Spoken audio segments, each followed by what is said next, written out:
প্রিয় পঞ্চম শ্রেণীর ছাত্রছাত্রীরা, 2026 সালে দ্বিতীয় পর্যায়ক্রমিক মূল্যায়নে তোমাদের প্রত্যেকে স্বাগতম। তো দেখতে পাচ্ছ পরিবেশ ও বিজ্ঞান পঞ্চম শ্রেণীর দ্বিতীয় পর্যায়ক্রমিক মূল্যায়ন রায় মার্টিন প্রশ্নবিচিত্রা 2026 সালে সমস্ত প্রশ্নের সমাধানগুলো আমরা করব। তো চলো এক এক করে আমরা করি। প্রথমে তোমাদের 207 নম্বর পেজে দেখতে পাবে 1 নম্বর স্কুলটা দেওয়া আছে। 1 নম্বর স্কুলের নাম হচ্ছে আলিপুরদুয়ার এমসি হাই স্কুল। তো এই স্কুলে প্রশ্নপত্র করব। প্রথমে দেখো কি বলেছে। এক শৃঙ্গ গন্ডার কোথায় দেখা যায়? এখানে তোমরা জানো জলদাপাড়া অভয়ারণ্যে। রেল ইঞ্জিন তৈরির কারখানা কোথায় আছে? না চিত্তরঞ্জনে। এবং অর্কিডের জন্য বিখ্যাত শহর হচ্ছে কালিম্পং। ঝিনুক দিয়ে মূর্তি গড়ে কোথাকার লোক? দীঘার লোক। এবং প্লেগ রোগীদের সেবা করেছেন কে? না ভগিনী নিবেদিতা। তো প্রথমে এমসিকিউ প্রশ্ন, তোমাদের 5টা প্রশ্ন আমি সমাধান করে দিলাম। এরপরে আমরা ড্যাশ পূরণ গুলো সম্পর্কে জানবো। প্রথমটা কি বলেছে দেখো, গঙ্গা হলো ড্যাশ নদী, নিত্যবহ নদী। কারণ কি?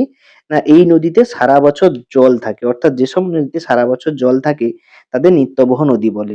তারপরে দুয়েরটা কি বলেছে দেখো, দ্বারকেশ্বরের দক্ষিণে ড্যাশ নদীতে গিয়ে মিশেছে। দ্বারকেশ্বর দক্ষিণে কোন নদীতে গিয়ে মিশেছে? উত্তর হবে রূপনারায়ণ নদীতে গিয়ে মিশেছে। দ্বারকেশ্বর নদীটা রূপনারায়ণ নদীতে গিয়ে মিশেছে। এরপরে দেখো কি বলেছে, না কুলিক পাখিরালয় কোথায় অবস্থিত? কুলিক পাখিরালয় হচ্ছে রায়গঞ্জে অবস্থিত। রায়গঞ্জে কুলিক পাখিরালয় অবস্থিত। এরপরে দেখো এদিকে কি বলেছে, ড্যাশ পূরণ 4-এর দাগের, বক্সা অরণ্যের প্রবেশদ্বার কাকে বলে? উত্তর হবে আলিপুরদুয়ার। আলিপুরদুয়ারকে বক্সা অরণ্যের প্রবেশদ্বার বলে। অযোধ্যা পাহাড় কোথায় অবস্থিত? কোন জেলায়? উত্তর হবে পুরুলিয়া জেলায়। আমি অনেকবার ঘুরেছি, তোমরা যারা যারা যাওনি দেখে নেবে। অযোধ্যা পাহাড় খুবই সুন্দর। শিশু দিবস পালন করা হয় কার জন্মদিনে? উত্তর হবে পণ্ডিত জওহরলাল নেহেরুর জন্মদিনে। উত্তরটা হবে জওহরলাল নেহেরুর জন্মদিনে শিশু দিবস পালন করা হয়। এর পরের প্রশ্ন আমরা যাচ্ছি, ডান স্তম্ভ বাম স্তম্ভের মিলনে। তো দেখো এখানে আমি কালারিং দিয়ে বুঝিয়ে দেবো। তো প্রথমে বলেছে ম্যানগ্রোভ জাতীয় গাছ। ম্যানগ্রোভ জাতীয় গাছের নাম হচ্ছে বাইন গাছ। তোমরা যারা নদীর পাড়ে ঘুরতে গেছো দেখতে পাবে ওখানে বাইন গাছ দেখা যায়।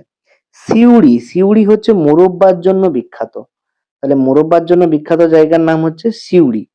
এর পরেরটা কি বলেছে দেখো, রবীন্দ্রনাথ ঠাকুর কোথায় জন্মগ্রহণ করেন? না শান্তিনিকেতনে। এটা তো তোমরা জানো শান্তিনিকেতনে রবীন্দ্রনাথ ঠাকুর। তারপরেরটা বলেছে দেখো রেশম কীট। রেশম কীট পাওয়া যায় কোন গাছ থেকে? তুঁত গাছ থেকে।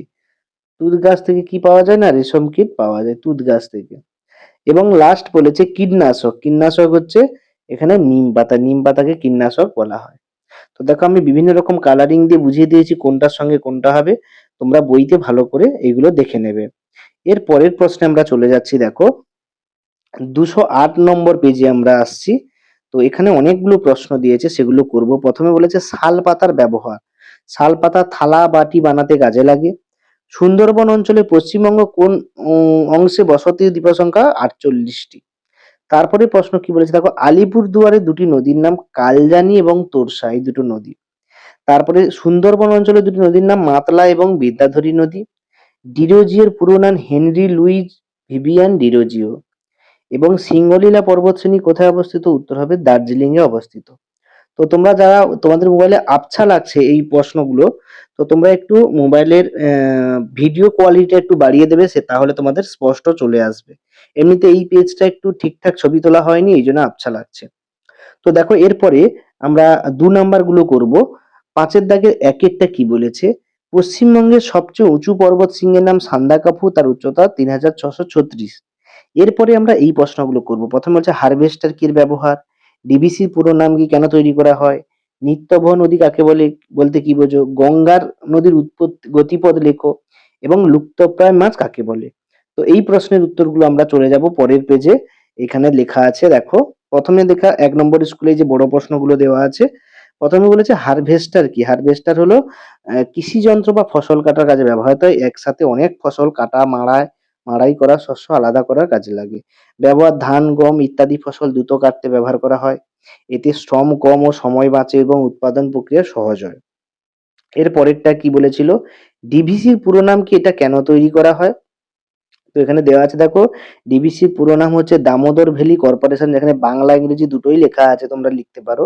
এবং এটা 1948 সালে তৈরি করা হয়। দামোদর নদী বন্যা নিয়ন্ত্রণ, বিদ্যুৎ উৎপাদন, সেচের সুবিধা বৃদ্ধি এবং এলাকা সামগ্রিক উন্নয়ন সাধন করার জন্য ডিভিসি ব্যবহার করা হয়। তারপরে বলেছে নিত্যবহ নদী কাকে বলে, যে নদীতে সারা বছর জল প্রবাহ থাকে তাকে নিত্যবহ নদী বলে, যেমন গঙ্গা ব্রহ্মপুত্র। এরপরে যেহেতু ২ নাম্বারে দিয়েছে গঙ্গা নদীর গতিপথ, তাই আমরা ছোট করে লিখেছি দেখো। না, গঙ্গা নদীর উৎপত্তি হিমালয়ের গঙ্গোত্রী হিমবাহ থেকে ভাগীরথী নামে, পরে অলকানন্দার সঙ্গে মিশে গঙ্গার নাম পরিচিত। এটি উত্তরাখণ্ড, বিহার, পশ্চিমবঙ্গের মধ্য দিয়ে বাংলাদেশে প্রবেশ করেছে, যেটা পদ্মা নামে পরিচিত বাংলাদেশে। এরপরে দেখো তারপরে বলছে লুপ্তপ্রায় মাছ কাকে বলে, উদাহরণ দাও। তো দেখো যেসব মাছের সংখ্যা ক্রমশ কমে যাচ্ছে, ভবিষ্যতে বিলুপ্তি হওয়ার আশঙ্কা রয়েছে, তাদের লুপ্তপ্রায় মাছ বলে, যেমন ইলশা এবং মহাশোল, এই দুটো হচ্ছে লুপ্তপ্রায় মাছ। তো প্রিয় ছাত্রছাত্রীরা, এই হচ্ছে তোমাদের ১ নম্বর স্কুলের সমস্ত প্রশ্নপত্রের সমাধান। তো তোমাদের যদি এই ভিডিওগুলো ভালো লাগে, অবশ্যই লাইক করবে, শেয়ার করবে বন্ধুদেরকে, এবং কোনো সমস্যা থাকলে কমেন্ট বক্সে জানাবে। তো দেখা হচ্ছে পরের ভিডিওতে, পরের প্রশ্নপত্র নিয়ে আলোচনা করব। আজকের মতো এই পর্যন্ত। তোমরা ভালো করে সবাই পরীক্ষা দাও, এবং পরপর আমি সবগুলো সেট আলোচনা করা হবে। এই চ্যানেলটি যারা নতুন, অবশ্যই ফলো করো এবং সাবস্ক্রাইব করো। তো দেখা হচ্ছে পরের ভিডিওতে। পরে আমরা ২ নম্বর স্কুলটা নিয়ে আলোচনা করব। ২ নম্বর স্কুলটা ইতিমধ্যে রেডি হয়ে আছে, আমি পরের ক্লাসে আলোচনা করে দেবো।